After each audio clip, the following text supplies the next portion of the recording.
Assalamualaikum warahmatullahi wabarakatuh. Alhamdulillah pada kesempatan kali ini kita bersama Romo Kiai Haji Abdul Muhyin DZ untuk menanggapi beberapa hal dalam masalah yang terjadi akhir-akhir ini. Kita mengetahui beberapa minggu ini kita digemparkan dengan beredarnya buku Kamus Sejarah Indonesia yang diterbitkan oleh Kementerian Pendidikan dan dimuat dalam 2 jilid. Yang menggemparkan dan yang membuat marah masyarakat Indonesia adalah tidak dimasukkannya Hadratus Syekh Hasyim Asy'ari di dalam buku Kamus Sejarah tersebut. Kehadiran Kiai Muhyin di sini untuk kita tanyakan sebenarnya apa dan bagaimana tanggapan MK terhadap kejadian akhir-akhir ini. Ya, ini memang kejadian yang sungguh mengejutkan bagi masyarakat sejarah dan masyarakat politik, tapi juga ketika masyarakat bawah juga terkejut dengan adanya peristiwa ini. Ini harusnya bagaimana sebuah tokoh nasional tiba-tiba dihilangkan dari sejarah. Ini adalah beban berat besar karena ini semacam ada skandal. Dari skandal hilangnya aset negara. Karena beliau pahlawan nasional, dia aset negara. Nah, tiba-tiba kok menghilang. Ya, ini harus kita persoalkan, banyak mempersoalkan semua pihak, tidak hanya dari NU, baik dari kalangan non-NU, umat Islam yang lain, juga kalangan sejarawan, mempertanyakan proses hilangnya atau bahkan ada yang mengatakan bahwa ini adalah penggelapan aset negara yang dia Haji Hasyim Asy'ari dan juga tokoh besar Kiai Abdul Muhyin. Ini itulah yang membuat masyarakat resah atau kemudian heboh itu karena penghilangan 2 tokoh besar yang merupakan aset negara, dan ini memancing reaksi yang berkepanjangan sampai saat ini masih diperbincangkan di mana-mana. Betul, Kiai. Jadi setelah gempar isu tersebut, kemudian kita ketahui Pak Nadiem Makarim hadir di PBNU, Kiai. Apakah hadirnya Pak Nadiem Makarim ini sudah menyelesaikan masalah tersebut, Kiai? Ya, sementara bisa meredam, tapi ini kan persoalan panjang. Jadi ini kan semacam drama serial. Jadi hanya 1 episode penghilangan nama besar tokoh nasional Hasyim Asy'ari dan Gus Dur dari kertas sejarah. Itu hanya 1 episode karena sebelumnya sudah banyak terjadi penghilangan sejarah tokoh-tokoh NU. Pernah tahun 70 itu ada buku namanya Indonesian Political Thinking yang ditulis oleh Profesor Herbert Reed dari Australia, juga Profesor Lancaster, menulis buku tentang Indonesian Political Thinking. Di dalam buku itu tidak menyebutkan kehadiran tokoh NU sebagai tokoh politik yang punya konsep-konsep politik yang layak untuk ditampilkan di buku itu. Banyak tokoh-tokoh NU yang vokal dan juga sangat serius punya pikiran tentang kenegaraan ini dan punya peran besar dalam negara ini, tetapi di dalam buku apapun sejarah itu tidak dicantumkan. Itu banyak episode sebenarnya. Nah, salah satu episodenya adalah penghilangan Kiai Hasyim Asy'ari. Jadi ini salah satu episode saja.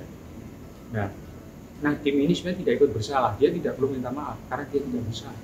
Kesalahan Nadiem mungkin banyak, tapi dalam hal ini dia tidak ikut bersalah. Karena ini dia semacam kesandung ranjau. Kemudian lahan itu meledak dan dia berusaha untuk mencabut ranjau, memulihkan nama Hasyim kan janjinya. Tapi itu bisa selesai segera dengan memasukkan, tapi tidak selesai karena ini kan urusannya panjang. Banyak ranjau yang sudah dipasang oleh kelompok-kelompok tertentu yang itu akan mencobai musim banyak. Nanti sejalan dengan perspektif yang merugikan itu banyak. Misalnya NU tidak dicantumkan di dalam keanggotaan di NIAI, misalnya NU tidak dimasukkan di dalam diorama beberapa gedung-gedung bersejarah. Itu banyak dan juga belum lagi yang tuduhan-tuduhan sifatnya politis, kayak NU dituduh korup, NU dituduh tidak kompeten macam-macam. Lalu, Kiai, apa langkah yang seharusnya dilakukan oleh NU, ya? Nah, ini penting juga bahwa kita tahu bahwa ini ada serial drama, itu akan muncul setiap saat akan muncul. Teruslah NU harus memperkuat 2A. Ini sebenarnya kan sebuah pertarungan tidak berwarna itu juga untuk pertarungan ideologi. Di situ kan kita lihat ada tokoh yang ditampilkan itu justru tokoh kontroversial dan subversif. Seperti misalnya ditampilkan ID, kemudian ada Darsono, Semaun, sampai Nusro ditampilkan dalam ini. Tapi yang ini tokoh kiri ya, tapi yang tokoh kanan ada tokoh namanya Basir, kemudian Kahar menjaga sama kata lihat kami yang sehingga ini munculnya ada dua ideologi yang sedang bertarung, baik kelompok kiri dan juga kelompok kanan radikal bertarung untuk menampilkan bahwa orang Islam yang dituduh subversif itu kan mau direhabilitasi. Nah, maka ditulis baik-baik kan di dalam buku sejarah, bisa baca tulisannya baik-baik. Orang ini prestasinya ini untuk kemerdekaan macam-macam, kayak yang seperti itu. Sehingga mereka pelan-pelan ada di masyarakat. Tapi anak-anak baru yang tidak bersejarah masih akan terima dengan baik. Contohnya si Kartosuwiryo, Pak Asir, atau Aldi dan Musuh akan diterima dengan baik karena ditampilkan di situ secara baik-baik. Nah, disitulah karena ada pertanyaan dulu besar ini sehingga Ki Hasim itu tereliminasi. Pertama itu terabaikan, terlupakan, kemudian disingkirkan. Ini sudah di luar kemampuan hakim. Karena ada pertanyaan ideologi yang hakim tidak tahu gitu. Akhirnya kan terus terjadi. Nah, lalu solusinya yang Anda tanyakan ya kita memperkuat keahlian. Karena ini kan struggle of power. Jadi pertarungan ideologi, kekuatan ini dalam sejarah itu. Nah, di dalam power ada dua. Makanya ada itu power of scientific power dan political power. Jadi kalau kita mau mengantisipasi lakan, kita adalah memperkuat power kita ini. Pertama ada power di bidang scientific, ekspertis, punya kepakaran di bidang sejarah. Tidak cukup itu, harus punya data-data yang benar. Makanya arsip-arsip yang harus dikumpulkan, ditanggapi, disistematisasi sebagai bahan referensi, sebagai rujukan untuk membangun konstruksi sejarah.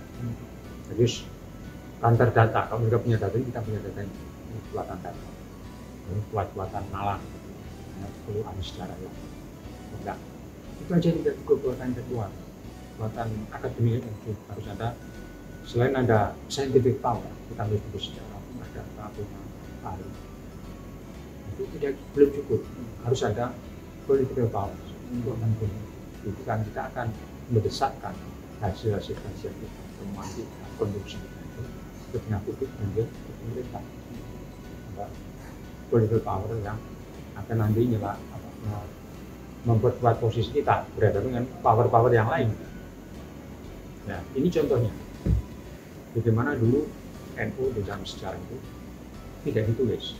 Misalnya peristiwa Surabaya itu tidak ditulis dalam sejarah. Setelah ada seorang veteran perang dari NU namanya Kiai Munasir. Munasir protes keras sebagai ketua legiun veteran NU. Kenapa NU tidak tampilkan bersama? Lalu orang-orang di sana itu menulis seperti Dr. Rosa Abdul Ghani, ada Des Arwi, ada bahkan tidak ada datanya. Nah, padahal ya ini merasakan beliau sebagai seorang panglima ya, negara ini, komandan John Drumowo berjuang sebagai sebuah fokus dia merasa fokus, dia merasa balik berbiasa untuk berbiasa. Itulah kemudian beliau berusaha mengumpulkan aspirasi yang gitu ya, itu semua dikumpulkan, kita taruh, tidak ditaruh di aspirasi nasional. Arsip itu bisa diakses semua. Ya itulah, kemudian banyak anak-anak muda yang mulai nulis buku, para orientalis, para Indonesianis, para secara objektif, objektif, secara proporsi, ada istilah kemudian orang tahu bahwa ini ternyata berperan. Tapi itu belum diakui secara resmi, di buku aja. Kemudian termasuk kita bikin film Sang Kiai, peran Kiai Hasim, revolusi kemerdekaan. Kemudian kita ketemu pemerintah, misalnya pemerintah, kayak itu punya peran. Itu kita punya apa kuat untuk mendorong pemerintah. Akhirnya diakuilah gerakan NU dari Revolusi Jihad tahun 45 diakui sebagai peran. Ya, dan itulah kemudian pemerintah menetapkan tanggal 20 Oktober tahun ini itu sebagai hari santri. Yaitu perjuangan itu. Jadi itu bukan hadiah dari Jokowi, tapi perjuangan kita baik secara akademik, ya. Akademik power tadi itu, scientific power, dengan menulis secara data, kemudian akademik meyakinkan, dan itu kita mendesak penguasa untuk mengakui partai ini sebagai otoritas, punya peran besar dari kedudukan berkuasa. Itu salah satu contoh bahwa political power juga sangat menentukan di dalam development sejarah. Kemudian juga tidak akademik adalah dari scientific power. Kita punya kekuatan akademis, kekuatan ilmiah. Ini yang sedang kita bangun ke depan ini, memperkuat. Saya kira itu penjelasan. Terima kasih. Wassalamualaikum warahmatullahi wabarakatuh.